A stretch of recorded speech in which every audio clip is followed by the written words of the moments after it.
السلام علیکم ناظرین، میں ہوں صدق الحسنین ایڈوکیٹ اور آپ دیکھ رہے ہیں ساون نیوز نیٹ ورک۔ آج ہمارے ساتھ جیسا کہ آپ لوگوں کو معلوم ہے کہ رمضان المبارک کا مہینہ جاری ہے، تو ہمارے ساتھ موجود ہیں ایک بہت ہی پیاری روحانی علمی شخصیت۔ یہ خاندانی طور پہ سلسلہ درس و تدریس سے منسلک ہیں۔ ان کے دادا حضرت عبداللہ مولانا عبداللہ صاحب وہ درس و تدریس سے منسلک تھے، بہت بڑی اسلامی جو ہے وہ شخصیت ہیں۔ ان کے والد گرامی مولانا کفایت اللہ صاحب وہ بھی درس و تدریس سے منسلک ہیں۔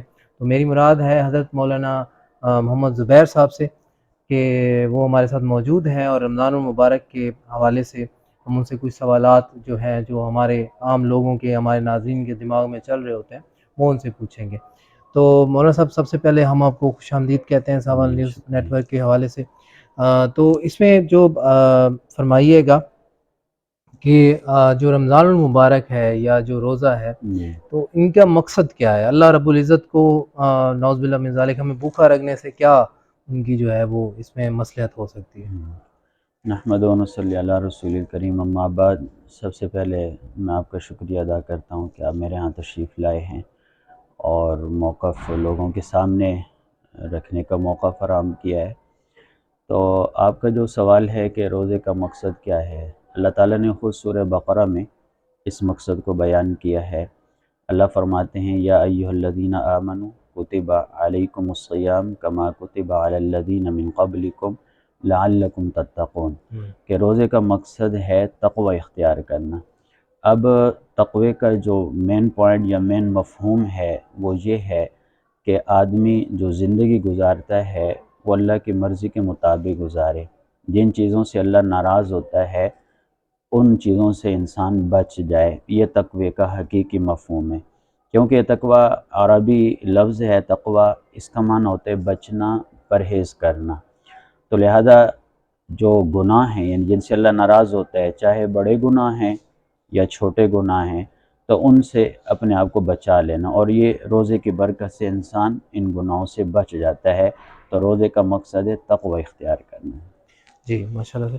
اچھا علامہ صاحب ابھی فرما رہے تھے تقویٰ کے حوالے سے، تو میری گزارش جو ہے وہ یہ ہے کہ کون سے ایسے عوامل ہیں جو کہ اللہ رب العزت نے اس ماہ مقدس میں جو ہے وہ لازمی فرمائے ہیں کہ آپ نے یہ لازمی کرنا ہے، یا کون سے ایسے عوامل ہیں جو مستحب ہیں، یا کن عوامل سے رب العزت نے جو ہے وہ منع فرمایا ہے؟ اصل میں یہ ہے کہ جیسے روزے کا مقصد تقوی بتلایا گیا ہے، تقوی کہتے ہیں چھوٹے اور بڑے دونوں گناہوں سے بچنا۔ ایک عربی شاعر نے بڑے خوب یعنی اچھے انداز میں اس کو بیان کیا ہے۔ وہ کہتے ہیں خل الذنوب صغیرہا و کبیرہا ذالک التقی واصنع کماش فوق ارض الشوک یحذر ما یری لا تحقرن صغیرۃ ان الجبال من الحصى۔ کہتے ہیں کہ شاعر کہتا ہے کہ چھوٹے اور بڑے گناہ سے بچنا یہ تقوی ہے، اور وہ کہتے ہیں جیسے تم کسی ایسے جگہ جنگل میں جاتے ہیں جہاں بڑے بڑے کانٹے بھی ہیں، لدھڑیاں بھی ہیں، تو تم اپنے آپ کو بچا کے نکلتے ہو۔ تو اسی طرح جب ہم یہ زندگی کا رستہ طے کر رہے ہیں تو بڑے گناہوں کے کانٹے اور چھوٹے گناہوں کی لدھڑیاں ان سے اپنے آپ کے بچا کے اس رستے سے گزرنا ہے۔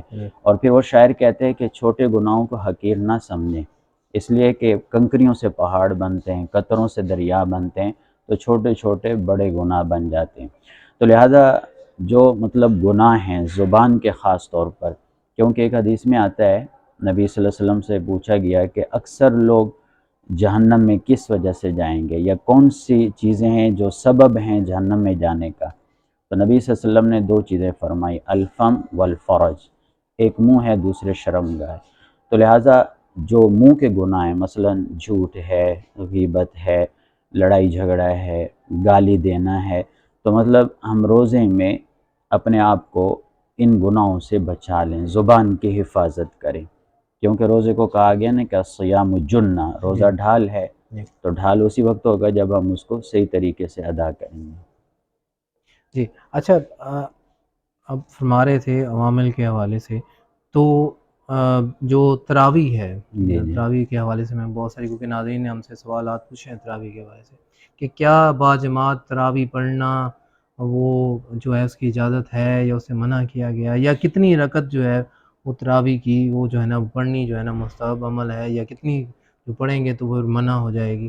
تو اس حوالے سے پوچھیں۔ اصل میں یہ ہے کہ تراویح جو ہے نا یہ سنت مؤکدہ ہے، جو مطلب انصاف کی بات ہے کہ نبی صلی اللہ علیہ وسلم نے 3 دن تراویحاں پڑھائیں، مسلسل نہیں، جی وقفے جی وقفے سے، لیکن آپ صلی اللہ علیہ وسلم نے باقاعدہ اس کو مطلب تسلسل سے اس لیے جاری نہیں رکھا کہ کہیں امت پہ فرض نہ ہو جائیں۔ جی جی تو اب یہ ہے کہ نبی صلی اللہ علیہ وسلم نے کتنی پڑھی ہیں، تو مصنف ابن ابی شیبہ یہ حدیث کی کتاب ہے، تو اس میں حدیث ہے کہ نبی صلی اللہ علیہ وسلم نے 20 رکعت تراویح پڑھی، جی اور پھر باقاعدہ اس کا جو نظم ہے گورنمنٹ کے تحت، یعنی باقاعدہ گورنمنٹ نے اس کا جو نظم قائم کیا وہ حضرت سیدنا عمر رضی عمر اللہ فاروق تعالیٰ جی عنہ کی جی خلافت جی میں جی جی باقاعدہ نظم ہوا، اور خود حضرت سیدنا علی المرتضیٰ رضی اللہ تعالیٰ عنہ خود امام رہے،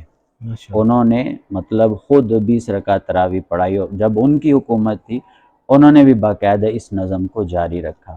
اسی طرح ایک اور مشہور صحابی ہیں، قاری ہیں، جی یعنی اللہ کو ان کی آواز میں قرآن پڑھنا بڑا ماشاء اللہ پسند تھا، ماشاء ابی اللہ۔ بن کعب رضی اللہ جی عنہ، جی جی تو انہوں نے باقاعدہ جماعت کرائی 20 رکعت تراویح جی کی۔ جی اب دیکھیں حضرت عمر رضی اللہ تعالیٰ عنہ نے جو 20 رکعت کا نظام قائم کیا، حضرت علی نے، حضرت عثمان رضی اللہ تعالیٰ عنہ نے، تو ظاہر ہے کہ انہوں نے دیکھا ہوگا کہ نبی صلی اللہ علیہ وسلم نے 20 رکعت پڑھائیں، تو لہٰذا 20 رکعت تراویح سنت مؤکدہ ہیں، اور بغیر مجبوری کے ان کو چھوڑنا نہیں چاہیے، یعنی جماعت کے ساتھ پڑھنا چاہیے۔ جی باقی عذر بیماری ہے، سفر ہے، وہ تو عذر ہیں، ان میں جی تو انسان چھوڑ سکتا ہے، جی جی تو یہ سنت مؤکدہ ہے۔ اچھا اچھا حضور، وطر اس کی تراویح کی بات ہو گئی، اس کے بعد میری جو گزارش ہے وہ ہے سحری کے حوالے سے۔ جی جی افطاری پہ تو چلیں، ایک آلریڈی جو ہے عوام کے اندر ایک شعور موجود ہے، سحری کے حوالے سے جو ہمارے ہاں جو ایک غلط قسم کی جو روایت قائم ہے کہ جی اذان ہونی ہے فجر کی، تو تب بھی جو ہے نا وہ عوام کھا رہی ہوتی ہے، جی کھاتے رہیں جی جب تک جو ہاں ہے نا ایسے ہے۔ ہوتا ہے۔ تو اصل جو وقت ہے سحری کا کہ جہاں سے آپ فل سٹاپ لگا دیں کہ اس سے اگلا جو لمحہ ہے اس میں آپ نے لقمہ جو ہے وہ آپ کا جو ہے نا وہ منع ہوگا، جی تو وہ کون سا ہے؟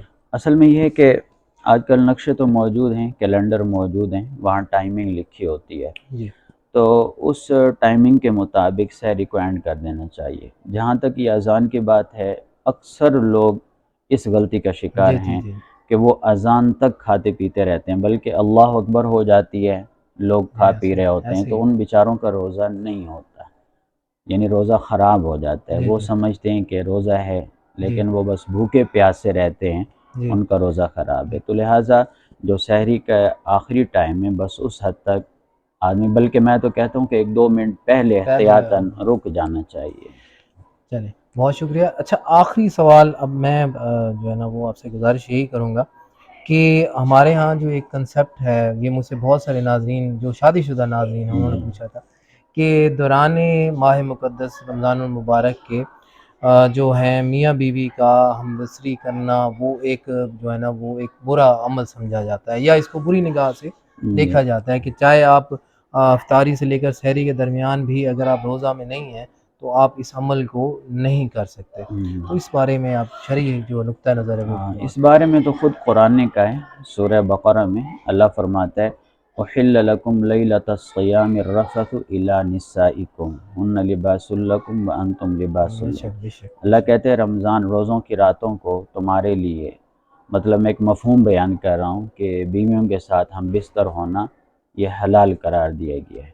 تو روزے میں چینجنگ تو آئی ہے اس حکم میں، سٹیپ بائی جی سٹیپ۔ جی شروع میں ممانعت تھی، جی لیکن 1-2 واقعات پیش آئے اس طرح کہ پھر اللہ نے یہ حکم اتارا کہ رات کو تمہارے لیے کھانا پینا بھی، یعنی افطاری سے سحری تک، سحری کے اینڈ تک، اور اسی طرح بیوی کے قریب ہونا، ازدواجی تعلق قائم کرنا حلال قرار دیا گیا ہے۔